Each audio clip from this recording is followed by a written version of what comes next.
Joel, capítulo 2, verso 12. Nós vamos falar hoje sobre um avivamento espiritual. Joel, capítulo de número 2, verso de número 12. Diz assim a palavra do Senhor, eu quero que você acompanhe comigo a leitura. Ainda assim, agora mesmo, diz o Senhor, convertei-vos a mim de todo o vosso coração, e isto com jejuns e choro e com pranto. Rasgai o vosso coração e não as vossas vestes, e convertei-vos ao Senhor vosso Deus, porque Ele é misericordioso e compassivo, e tardio em irar-se, e grande em benignidade, e se arrepende do mal. Quem sabe se não se voltará e se arrependerá, e deixará após si uma bênção, uma oferta de manjares e libação para o Senhor vosso Deus.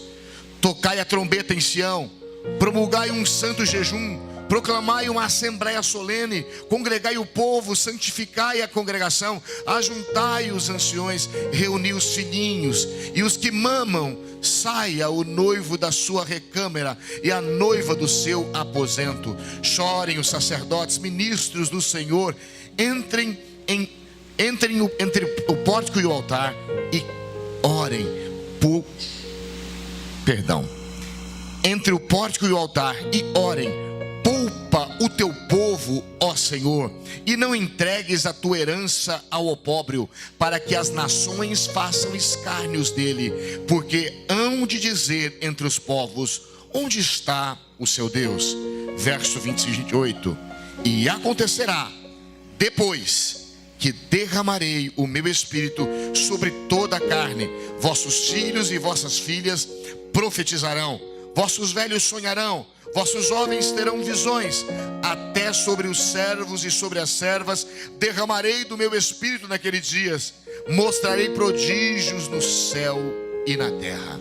Oremos a Deus. Pai, em nome de Jesus Cristo, fala conosco através da tua palavra e ministra ao nosso coração.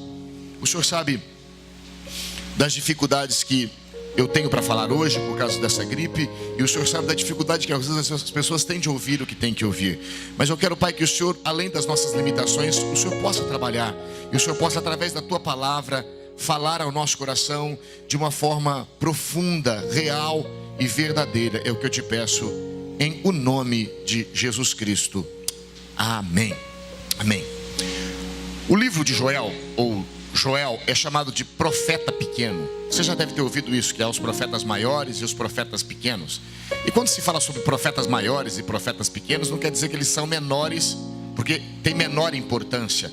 É porque eles profetizaram por um curto período de tempo, e os seus escritos são 2 capítulos, 3 capítulos.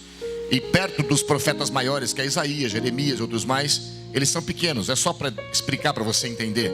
Joel é um desses profetas pequenos. Ele vive um tempo e um período na nação de Israel. E esse período e este tempo em que ele vive na nação de Israel é um tempo em que eles estão passando por um momento de extrema miséria, de extremo opróbrio. Eu pensei nesse texto justamente por causa dos dias que nós vivemos na nossa nação, dos dias que nós vivemos no nosso mundo. O nosso mundo, ele está um mundo em crise. Por mais que nós queiramos ser e sejamos positivos, é impossível não levarmos em conta ou não levarmos em consideração e não vermos isso e não sabermos isto, que nós vivemos um tempo de crise, que nós precisamos muito em que o mundo volte-se para Deus, mas que a igreja volte-se para Deus e que os indivíduos que creem e professam essa fé tenham um caminho de volta para Deus, porque em algum momento, como a nação de Israel, nós nos perdemos nessa trajetória, nós possamos ter nos desviado deste caminho. É assim que estava a nação de Israel.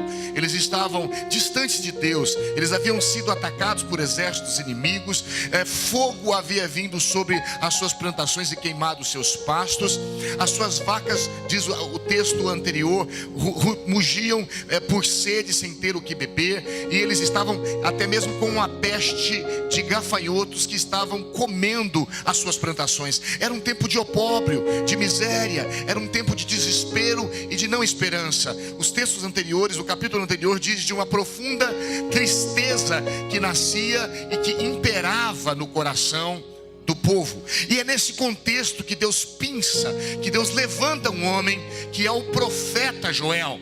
E ele levanta como uma voz de esperança, como uma voz de anúncio da vontade de Deus.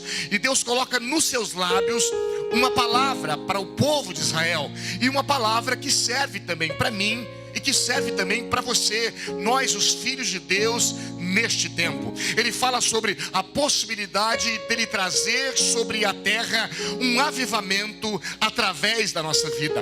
Avivamento é quando Deus chacoalha a sua igreja, é quando Deus pega indivíduos do seu corpo, homens e mulheres que o servem, e os enche com a sua virtude e com a sua capacidade, tornando-os empoderados para que eles possam representá-lo e incendiar uma nação de forma transformadora.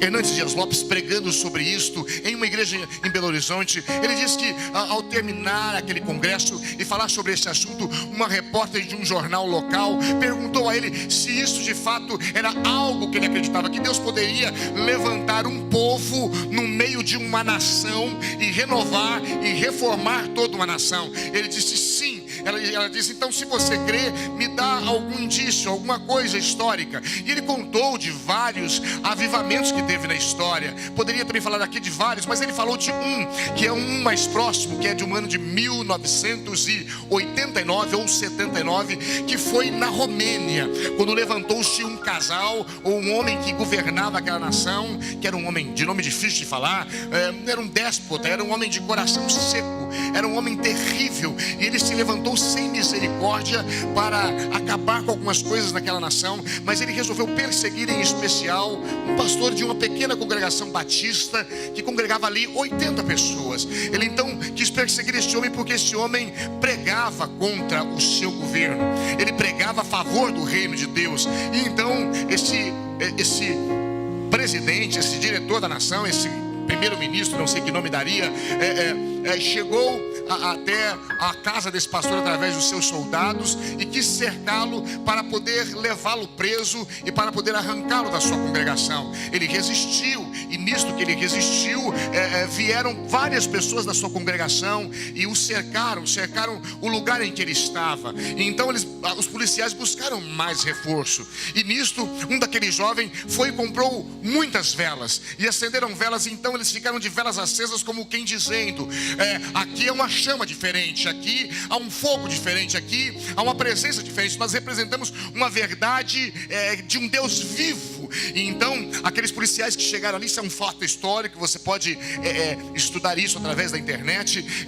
Eles começaram a atirar nas pessoas, naquelas pessoas que estavam ali, e um jovem que ali estava levou um tiro na perna. E então, para que ele não morresse, eles levaram-no para o hospital e eles precisaram amputar a sua perna. Mas no meio da dor, alguém perguntou a ele, você não se arrepende do que você fez? Você poderia estar bem agora? Ele disse, eu não me arrependo, porque eu fui o primeiro que acendeu a primeira vela. O interessante é que, após falar isso, algumas pessoas ouviram, e uma jovem que ouviu aquilo, ela saiu a gritar pelas ruas da cidade, Deus existe, Deus é vivo, porque ela o viu através da expressão da face e da fala daquele jovem. E então 10 dias depois, no dia de Natal, 25 de dezembro daquele ano, foi o tempo em que aquele reinado, aquele ministro, aquele presidente caiu, e 100 mil pessoas estavam nas ruas dizendo, Deus existe, Deus é poderoso. E Deus levantou ali uma igreja forte, que trouxe sobre uma nação reforma, que trouxe sobre uma nação transformação. Mais do que uma vida pessoal transformada, nós precisamos de uma vida nacional transformada. Nós precisamos de um mundo abençoado, e Deus pode fazer isto através da minha vida e da sua vida, se assim nós o desejarmos. Mais do que termos uma vida individualmente falando boa, Deus quer nos usar para que nós sejamos agentes transformadores e abençoadores deste mundo onde nós estamos. Mas para isto é preciso que nós passemos por alguns lugares. É preciso que nós, como a nação de Israel, voltemos ao Senhor o nosso coração. Abandonemos certas práticas que possam ser até mesmo bonitas aos olhos humanos, mas que são religiosas aos olhos divinos. Então, quando Joel chega, Joel fala ao povo e coloca aqui alguns condicionamentos, algumas condições para que este povo possa cumprir, para que Deus possa vir e possa restaurar a sua nação, acabar com a fome, acabar com toda a escravidão. Eu creio que Deus possa fazer isto no nosso país, na nossa nação. Eu creio que Deus possa fazer isso em nome de Jesus, mas é preciso que se levante neste tempo de crise uma igreja forte, firme, que acredita no poder de um Deus vivo e transformador. Deus ainda quer incendiar o coração dos homens para tornar os seus agentes abençoadores nessa terra. Mas o que é preciso para isso acontecer? O texto diz que primeiro precisa haver uma volta, uma busca de uma relação íntima e pessoal com Deus.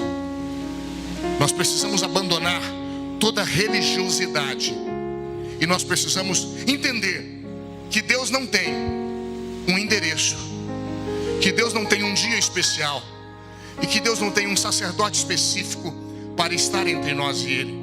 Quando Jesus Cristo veio ao mundo, a Bíblia diz que o véu do templo foi rasgado de cima a baixo, porque a partir de agora o homem não precisava ser representado por ninguém diante de Deus.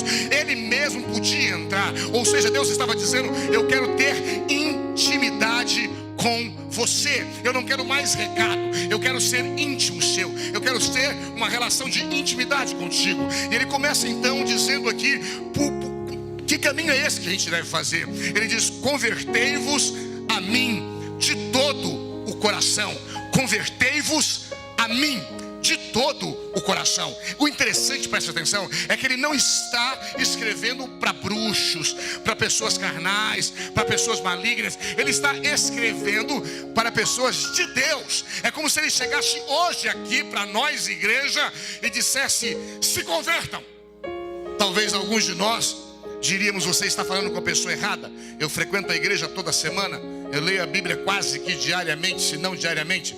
Eu inclusive faço as minhas orações, eu trago até a minha contribuição na casa do Senhor. E o Senhor está falando para mim me converter, mas Ele está dizendo: convertei-vos a mim. As pessoas se convertem às vezes a uma instituição religiosa, elas se convertem a um credo religioso, elas se convertem a ditames religiosos, mas elas não se convertem de fato ao Senhor Deus. E Ele está dizendo: eu não quero que vocês se convertam a um sistema, se convertam a mim, se voltem a mim. Sabe, eu não sei se você sabe, mas uma das coisas que mais se proliferam no nosso país são religiões, especialmente igrejas. Não só no nosso país, mas no mundo. Em vez do mundo melhorar, o mundo tem piorado. E em vez das igrejas representarem Deus, elas brigam uma com a outra. A nossa fachada é mais bonita, a nossa entrada é mais bonita, o nosso louvor é mais excelente, o nosso pregador é mais eloquente, nós oramos mais, nós vamos no monte, vocês não vão. Alguns dizem até: o nosso culto dura 2h40, o de vocês é só uma, vocês são frios. Eles falam assim. E a gente então que ouve de fora fala: que cambada de bobo. O que ele está dizendo: não se converta a uma instituição. Eu não gosto muito quando a gente diz, nunca gostei quando diz: eu pertenço a tal igreja. Eu não pertenço a igreja nenhuma, eu pertenço a Jesus Cristo, o meu Senhor. Eu não pertenço a nada e nem a ninguém. Eu pertenço ao único que é o meu dono, é quem me comprou, é quem me resgatou. Ele diz: convertei-vos a mim. É preciso abandonar essa religiosidade burra. Gente, quando eu fazia parte de uma denominação, eu detestava cantar hino da denominação, porque eu acho que não pode ter um hino da denominação. O hino é para Jesus só. Eu não sei, eu sou meio radical nisso. Eu acho, se você gosta de cantar o hino da sua denominação, se você não vai em algum lugar que não seja aqui nem tem hino nosso, não é para ter também não, porque nós não merecemos hino. Hino quem tem que ter é o Palmeiras, é o Corinthians, é o São Paulo, é o Brasil. A igreja não, porque só existe uma igreja, é a invisível, um pastor, é Jesus Cristo. A igreja invisível daqueles que se redimiram e caminham com Ele. Ele diz: se convertam a mim, não a uma religião. Gente, religião briga, religião mata, religião destrói. Entenda o que eu quero dizer por religião? Eu estou falando da instituição. Nós precisamos voltar o nosso coração a Deus, em nome do Senhor Jesus Cristo. É isso que ele diz ao seu povo. Pode parecer sem sentido, mas não é. Ele diz ao seu povo isto: se voltem para mim. Voltem-se para mim. Voltem-se para mim. O que precisamos é de uma volta para Deus. É corrigir a nossa rota, o nosso caminho, a nossa jornada espiritual. É voltar a uma vida irrepreensível. É voltar a ter intimidade com o Pai. Ele diz: convertei-vos a mim. Convertei-vos a mim. Voltem-se para mim. Deus quer ter uma relação íntima e pessoal com você. Você deseja isso? Amém. Então faça isso, porque nisto é que vai estar a cura de muitas coisas na nossa vida, em o nome de Jesus. Sabe, a intimidade humana ajuda muito, mas a intimidade divina ajuda muito mais ainda. Sabe, eu já vi pessoas que estavam se perdendo, e então arrumaram um namorado, ou arrumaram uma namorada. Eu nunca vi as pessoas se transformarem com tanta rapidez, porque o coração se corresponde com o outro. Parece que uma esperança nova nasce no coração. A gente sabe que daqui a algum tempo tudo vai ficar comum. Não é jogando praga, é a realidade da vida. Mas eu queria te dizer uma coisa: a intimidade com Cristo te faz ficar fascinado por Ele, porque você conhece um Deus que produz em você vontades, desejos, despertamentos, esperanças, sonhos que você jamais poderia imaginar que Ele pode fazer. Deixa eu te dizer algo: no nosso século, no nosso tempo, a nossa relação e a nossa conversão não deve ser com uma religião, deve ser com Deus. Ele diz: para que venha um reavivamento, é preciso que vocês se convertam a mim. A segunda coisa que ele fala é que não basta também somente converter-se a mim. Ele diz: esta relação ela precisa ser sincera e verdadeira. Ela precisa ser sincera e verdadeira. Essa palavra sincera é uma palavra de origem grega, e era costume usar nos teatros gregos daquela época máscaras. E essas máscaras, elas eram uma representação teatral daquilo que a pessoa estava fazendo. Era máscaras de riso ou máscara de choro. Se é de riso, é que a boquinha é para baixo. Sei lá, é o contrário, sei lá como é que é. Você já deve ter visto essas máscaras que as pessoas compram às vezes para poder enfeitar. Era um costume grego ter essas máscaras, mas por trás da máscara a gente não sabia o que estava. Então a gente, quando uma pessoa usava a máscara, a gente falava: tire a máscara, que assim você é uma pessoa sincera, ou seja, sem a cera, sem a máscara. E muitas vezes nós temos cera. O nosso rosto, a nossa cara, ela pode representar uma coisa, mas o nosso coração pode estar dizendo uma outra coisa. Não existe muito isso da pessoa que sorri e te abraça, mas dentro estava falando: podia morrer. Não existe muito essa coisa da pessoa que diz: tem uma boa, que Deus te abençoe, mas dentro você está falando que Satanás te deu uma rasteira. Falando bobagem? Não, né?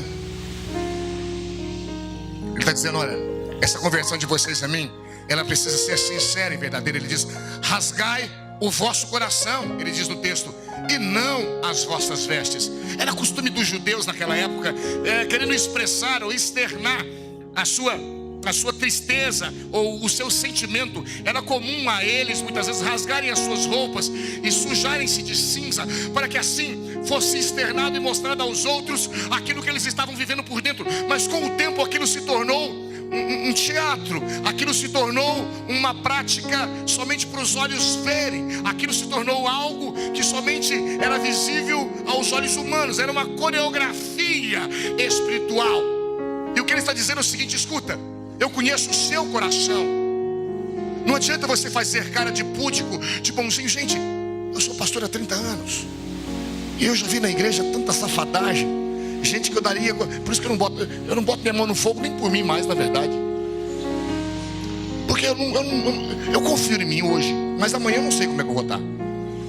Agora, dependendo, um dedinho. Mas eu já coloquei a minha mão no fogo por muitas pessoas. E que susto. Queimou mão, braço e tudo. Porque as pessoas nos assustam, porque a gente não sabe quem elas são inteiramente. E Deus está dizendo, eu conheço o seu coração, eu conheço a sua interioridade. Ele está dizendo, escuta, se você quer trazer uma grande transformação sobre essa nação e sobre a sua vida, é preciso que você estabeleça uma relação comigo, que ela seja íntima, mas ela precisa ser sincera. Você não pode querer me enganar como os homens enganam os homens. Você precisa relacionar-se comigo sincera, com sinceridade. É por isso que eu falo para Deus as coisas que eu tenho que falar para Deus. Eu já briguei com Deus. Eu já briguei. Eu acho feio brigar com Deus, mas eu já briguei, porque o que eu tinha no meu coração era briga. Então não adiantava eu ter palavras bonitas. Eu falava, eu até estava orando bonitinho, Senhor, por favor. Chegou uma hora que eu falei, por favor, coisa nenhuma, já chega. Então eu fico imaginando como é que Deus se portava diante da minha falta de educação. Mas Deus, Ele não estranha nada, porque Deus, Ele gosta de sinceridade. Ele quer que a minha verdade seja colocada para fora. Sabe, com os outros não dá para ser muito sincero, não, mas com Deus dá. Porque se você for muito sincero com outra pessoa, fala assim, e aí, como é que você acha? Como é que eu tô? Você vai falar o quê? Péssima, mal, pelada, sei lá eu. Mas com Deus não dá, porque Ele nos conhece por dentro. Ele conhece a nossa interioridade. Ele diz, se convertam a mim com todo o vosso coração. Deixem de rasgar a roupa e rasguem o seu coração. Ou seja, cheguem diante de mim com o coração rasgado. É preciso jogar fora a nossa caixa de maquiagem. É preciso jogar fora os nossos cosméticos de disfarce. E é preciso que nós nos acheguemos diante de Deus buscando com o coração contrito, sincero, arrependido e verdadeiro, em nome de Jesus Cristo. Em Apocalipse fala de 7 igrejas, e há 2 delas que é Sardes e Laodiceia. E Sardes é chamada de a igreja que vive. Essa é a igreja que vive. Então Deus chega para ela e diz, você diz que é a igreja que vive, mas eu digo que você está morta espiritualmente, e é preciso que você seja reavivado. Laodiceia é a igreja rica. Ele diz, você diz que você é rica, mas eu digo que você é pobre, você é cega e você é nua. E eu aconselho que de mim vocês comprem ouro. Ou seja, ele chega denunciando, dizendo, não adianta a cara do que é preciso que se crie uma interioridade verdadeira. O que eu quero dizer é que não adianta a gente ter uma expressão religiosa e ter uma atitude mundana. É preciso que essa conversão a Deus seja sincera e verdadeira de coração. É fazer novos caminhos, é viver a nova vida, é viver uma nova história, em nome de Jesus. Hoje de manhã eu disse sobre tantos lugares que a gente vai pregar. Eu gosto muito de pregar em muitos lugares. Lugares silenciosos, lugares barulhentos. Já falei aqui, você já me ouviu falar sobre isso. Mas hoje de manhã eu me lembrava especialmente de uma igreja em Itapecerica da Serra que me convidaram para pregar. Falaram, traga para a gente um estudo. E o estudo é uma coisa que a gente faz diferente de uma pregação. É uma coisa mais devagar, é uma coisa que você analisa mais o texto do original. Então você vai explicando passo a passo. E lá fui eu para dar um estudo numa dessas igrejas extremamente pentecostais.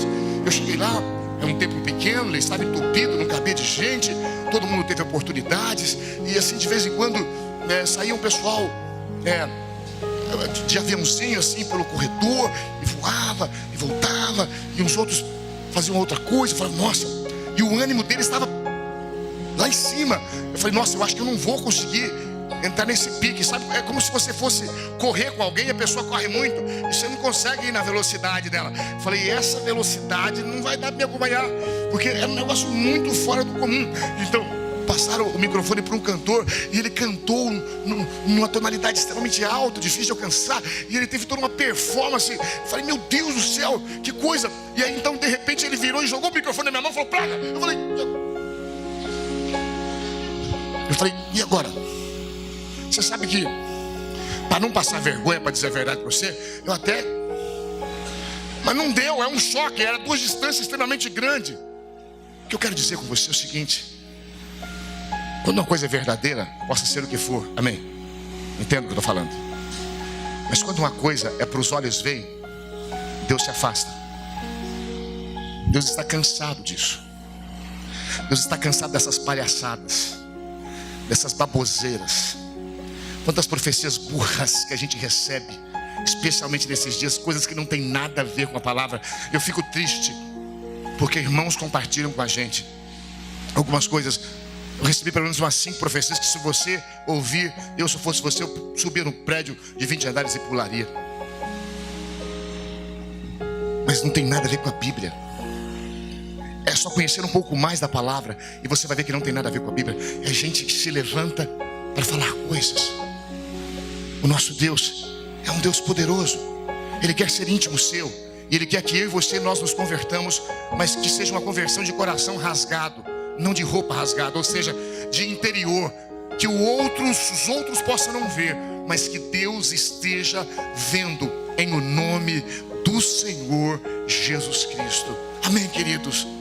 Que seja uma coisa que só Deus sabe. Que só Deus sabe. Você sabe como é que Satanás nos ataca. Muitas vezes é colocando em dúvida a nossa fé. E às vezes você faz uma coisa e a pessoa diz assim: você ainda diz que é crente, e aí aquilo é para tirar a sua moral. Mas eu quero te dizer o seguinte: não é um ato externo que pode te aprovar ou reprovar.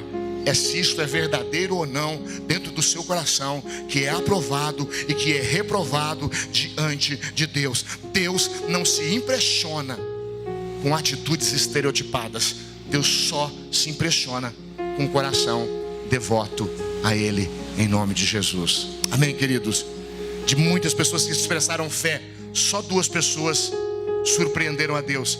E os 2 não eram judeus. Os 2 eram de outra nacionalidade. Era uma mulher cananeia que teve uma atitude de fé, mesmo sendo chamada de cachorrinha, mesmo não sendo ouvida, mesmo sendo ignorada. A sua fé era tão forte que ela persistiu, que ela perseverou e que ela pediu a cura e a libertação de sua filha até receber. E a expressão de Jesus é: nem em Israel eu vi tamanha fé.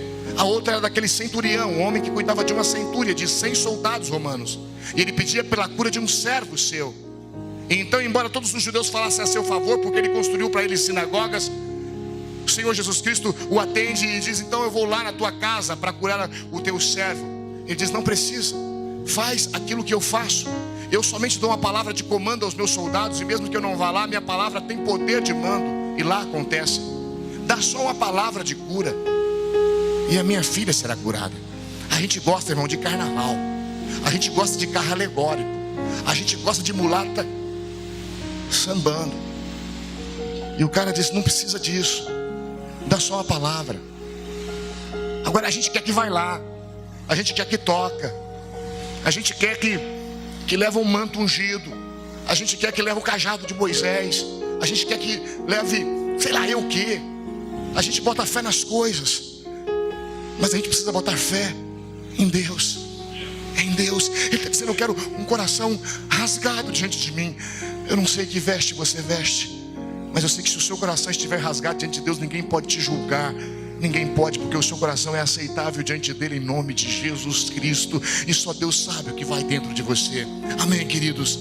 Amém, queridos? Deus quer um coração rasgado, arrependimento honesto, verdadeiro. É uma conversão genuína de vidas prostradas ao seu altar. Terceiro e penúltimo ponto: para que haja essa visitação divina, é importante que Deus seja buscado com urgência e com diligência. É preciso que Deus seja buscado com urgência e com diligência. Ele diz: agora, convertei-vos a mim com jejum. Quem jejua tem pressa. Eu nunca vi a gente jejuar por coisas que a gente não tem pressa.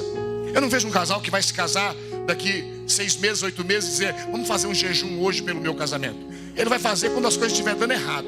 No último mês, quando o cerimonialista estiver desmarcado, o lugar tiver dito não, a cozinha falar não vai dar para fazer, aí o cabra vai entrar num jejum. É verdade assim que a gente faz ou não? O jejum é uma atitude sempre que você vai ver na Bíblia como algo de pressa. A gente jejua para expulsar demônios, a gente jejua por causas impossíveis, a gente jejua quando a gente tem pressa de que a mão de Deus seja sobre nós e possa nos libertar de uma situação terrível. Ele diz: eu quero que vocês se convertam a mim, em relação íntima. Eu quero que vocês rasguem o coração. Tem que ser de dentro. Ele diz: mas não basta isso, tem que ser com urgência. É agora, não é semana que vem, não é o mês que vem, não é quando eu fazer 50 anos, não, é agora no vigor da sua idade, em nome de Jesus. É preciso que você seja como aquele jovem que chorou e disse: Senhor, eu quero o Senhor agora com 18 anos, eu não quero servir com 40 anos, eu quero que o Senhor me transforme agora e me use agora na minha juventude, em nome de Jesus. Sabe, tem algumas coisas que a gente ouve em algum tempo da vida da gente que a gente queria ouvir sempre, né? Mas quando eu tive uma experiência com Deus, eu tinha de 20 para 21 anos mais ou menos. Eu me lembro que a minha paixão era extrema. E eu pesava 65 quilinhos. Eu não era de jogar fora, eu era bonitinho. E eu me lembro que as pessoas falavam assim: você é crente? Eu falava: sou. Eu falava assim: ai, que pena. Eu gostava muito desse ai, que pena. Tipo, não falam muito mais agora. Não falam mais agora. Não tem importância. Não tem importância. Eu me lembro que foi com essa idade que eu fui implantar a nossa primeira igreja lá em Sumaré, num sem terra, sozinho, eu e uma doidinha chamada Lloyd, que depois casou-se e não pôde ir mais. Era um coração que estava pegando fogo. Eu queria trazer uma transformação para Deus. Eu queria trazer uma renovação para o Senhor. Eu queria ser o meio pelo qual Ele pudesse agir nessa terra.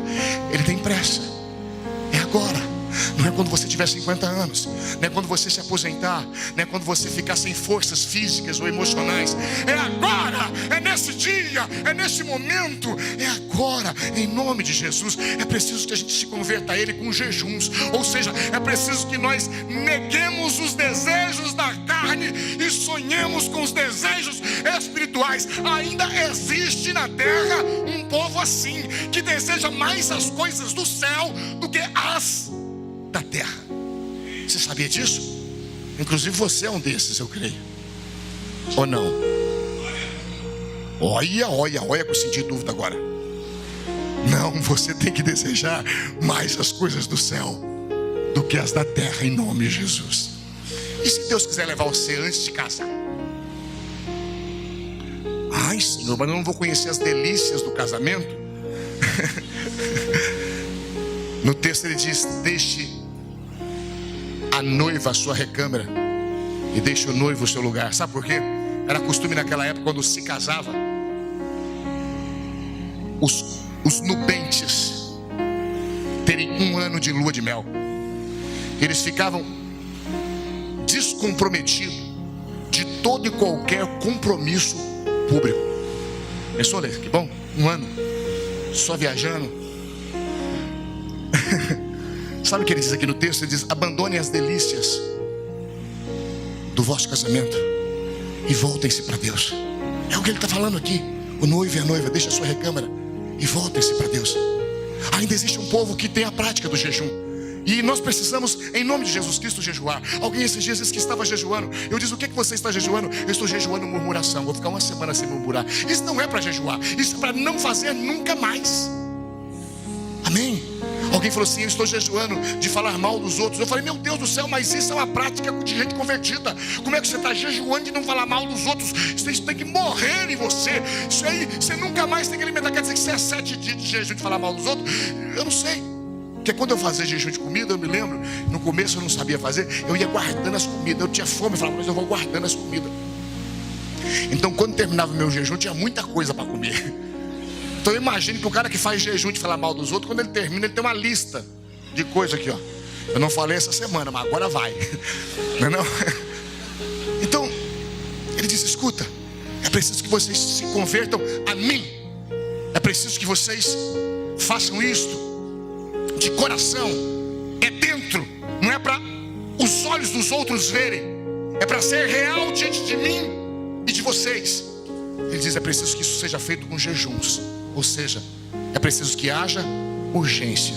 Eu vou te dizer uma coisa: se tem uma coisa poderosa que nós precisamos voltar a praticar na nossa vida, é o poder da arma do jejum e da oração. Jejue comida. Jejue.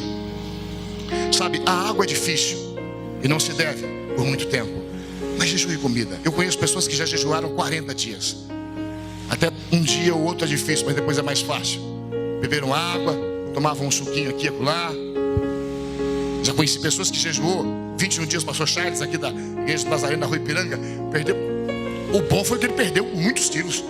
21 dias, eu não sei como é que se explica isso. Como é que uma nutricionista explicaria isso? Mas eu não sei, só sei que o homem fez 21 dias no jejum. E não foi o Daniel não, foi o completo. Eu já não posso falar o que você fez. Então, mas jejue. Jejuar é bom. Tire um tempo, faça um voto a Deus. Isso é coisa de gente íntima. É coisa de gente íntima. Não é isso mesmo? Numa relação íntima não tem isso? Bem, eu não gosto quando você me olha assim. A pessoa não fala assim. Eu não gosto que você me olhe assim. Aí a gente muda o olhar porque é do bem, não muda? Uma relação íntima. Bem, eu não gosto quando você fala isso. Aí a gente deixa de falar isso. Por causa do bem, não deixa? É uma relação íntima. Com Deus também. A gente muda o nosso comportamento porque a gente quer uma relação mais íntima, mais forte com Deus, em nome de Jesus Cristo. Ele disse: converta a mim com jejum. Eu queria te animar e te motivar, e eu queria te chamar e te conclamar a que nós façamos um jejum por nossa igreja, por nossa nação, por nossa vida, pelo nosso futuro, pelo nosso destino e por tudo aquilo que Deus pode fazer, porque Deus pode fazer muita coisa, mas Ele espera um povo que carregue dentro de si essa sensação de urgência, de eu quero Deus operando na minha vida agora. Se você está desesperadamente buscando alguém para amar, você quer encontrar essa pessoa quando? Se eu dissesse para você: eu tenho o homem da sua vida, eu tenho a mulher que vai te levar nas nuvens, mas eu não vou falar agora, só daqui a um mês. Como é que essa pessoa ia ficar comigo? E que cor que é o cabelo? Ia falar. Mas mora onde? É alto ou é baixo? Ia ficar ou não ia ficar? Porque a gente quer saber quando? Quando, Amanda? Agora! Mais um mês sem. Tem que ser agora. Se é para com Deus, tem que ser agora. Tem que ser agora. Tem que ser agora. É preciso jejuar, ter fome de Deus. É preciso jejuarmos para que Deus possa quebrantar o nosso coração, mudar a nossa vida, para que Deus possa trazer uma transformação no nosso caráter, na nossa linguagem, para que Deus possa quebrar os nossos traumas e mudar a nossa vida. Nós não podemos viver como somos, nós temos que ser transformados, e o jejum é isso, é se alimentar de algo do céu para matar algo que é produzido aqui na terra. Uma frase que a gente colocou hoje: não é a ausência, não é a presença de Satanás que estraga um lugar, é a ausência de Deus. Você não pode proibir a existência do mal, mas você pode produzir a existência do bem. Você pode atrair Deus para a sua casa, você pode atrair Deus para a sua vida, você pode atrair Deus para os seus negócios, você pode atrair Deus para o seu trabalho, você pode atrair Deus, você pode orar, consagrar-se, jejuar, você pode buscar ao Senhor e dizer: Deus, eu não saio daqui enquanto o Senhor não me tocar, enquanto o Senhor não me transformar. Eu não posso ser assim, eu preciso ser aquilo para que o Senhor me chamou para ser. É preciso que haja um desejo desse no nosso coração. É preciso que você dobre os seus joelhos e feche suas bocas e comece a orar e jejuar pela sua família. Não está bom como está. Não está bom como está. É preciso que seja mudado. É preciso que haja uma conversão a mim, íntima. É preciso que seja de coração, sincera, verdadeira, não de roupa rasgada, não por fora, mas por dentro. É preciso que seja com jejuns, ou seja, com rapidez. É preciso que seja agora, não daqui a um mês. Por fim, essa busca, esta volta para Deus, ela passa necessariamente por um quebrantamento. Eu quero repetir. Por fim, essa busca, esse caminho de volta a Deus, ela inicia-se com uma relação íntima com Ele. Convertei-vos a mim. Ela passa por um caminho, por uma situação em que eu não só me converto a Ele, eu não só me volto a Ele, mas essa minha volta a Ele é uma volta sincera, de coração rasgado, não para que os outros vejam, mas para que seja dentro de mim. É preciso que ela seja urgente agora. É com jejuns, é de fome de Deus. É preciso que ela passe por um período de quebrantamento. Ele diz: convertei-vos a mim, com choro e com pranto. Não é que Deus queira que nós estejamos tristes, mas é que Deus quer que nós desejemos viver uma vida de quebrantamento interior. E quem é que é quebrantado? Quando é que um homem chora? Quando é que uma mulher chora? É quando ele está diante de uma situação que é limítrofe para a sua vida, que é limite para a sua vida. Nós choramos, nós nos quebrantamos quando reconhecemos uma falência de algo em nós, quando nós reconhecemos uma perda ou algo que queremos perder. Nós choramos diante de Deus quando nós olhamos para Ele e olhamos para nós e dizemos: Deus, eu quero ser como o Senhor é. Convertei-vos a mim com choro, mas não só com choro, com pranto. E pranto é mais do que choro, é aquele choro de criança alongada. Isso já aconteceu com você, isso já aconteceu comigo. Qual foi a última vez que você chorou pelos seus pecados? Disse: Deus, eu não quero pecar mais, eu não quero errar mais, Pai.